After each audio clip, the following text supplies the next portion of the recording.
In the medieval era, Europe and the Middle East were characterized by a division between Christian states, known as Christendom, and Muslim states. These regions were often in conflict, with uneasy relations as they shared borders.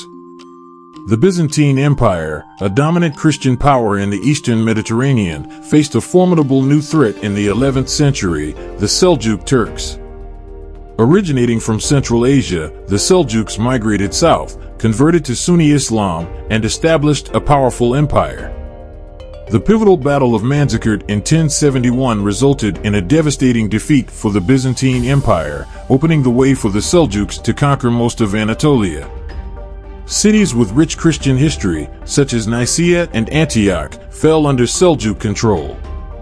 Subsequently, the great Seljuk Sultan Malik Shah's death in 1092 led to the fragmentation of their empire, reigniting attacks on the Byzantines as local warlords sought power and wealth.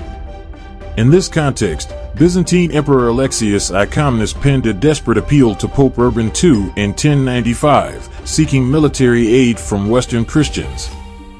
Pope Urban saw this as a unique opportunity to heal the schism between Western and Eastern churches, assert his papal authority over unruly Western Christendom, and reclaim Christianity's holy sites, especially Jerusalem, which had been under Muslim rule for 4 centuries.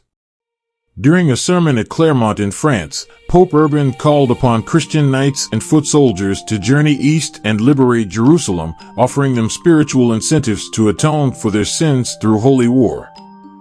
Thousands of lords, knights, and ordinary people vowed to join the cause, becoming known as Crusaders.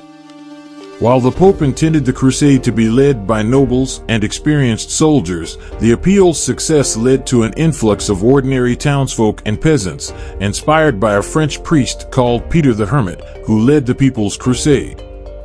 However, some of these crusaders committed atrocities against Jewish communities in the Rhineland, despite church condemnation. In the summer of 1096, the People's Crusade set off for the Holy Land but proved ill-disciplined and poorly prepared, leading to disastrous encounters with both Muslim and Christian communities. They were eventually wiped out by the Turks.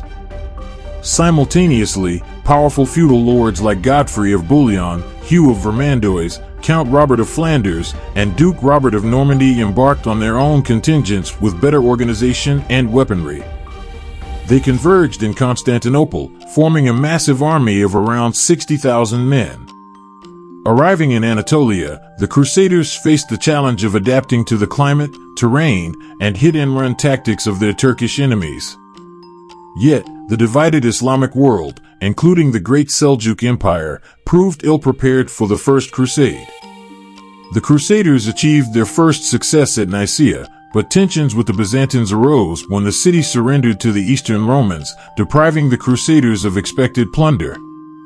Nevertheless, they pressed on and faced an ambush near Dorylaeum. Bohemond of Taranto, a prominent Crusader leader, sent an urgent message for assistance, and after a grueling battle, the Crusaders secured a significant victory.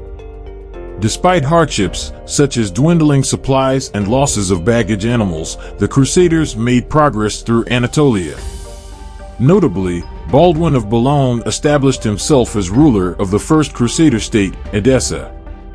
By October 1097, the Crusaders reached Antioch, facing dire circumstances due to disease, starvation, and encirclement by enemies. Their survival seemed bleak, but they faced a pivotal moment, hoping for a miracle. Research and artwork for this video were derived from Osprey Publishing's comprehensive collection of books on medieval history, examining battles, campaigns, and combat units in meticulous detail. Osprey's wide array of titles covers everything from ancient warfare to modern conflicts, providing valuable resources for historical enthusiasts. Thanks to the Patreon supporters for enabling the creation of this video. If you wish to support the channel and participate in topic voting, please visit our Patreon page through the provided link.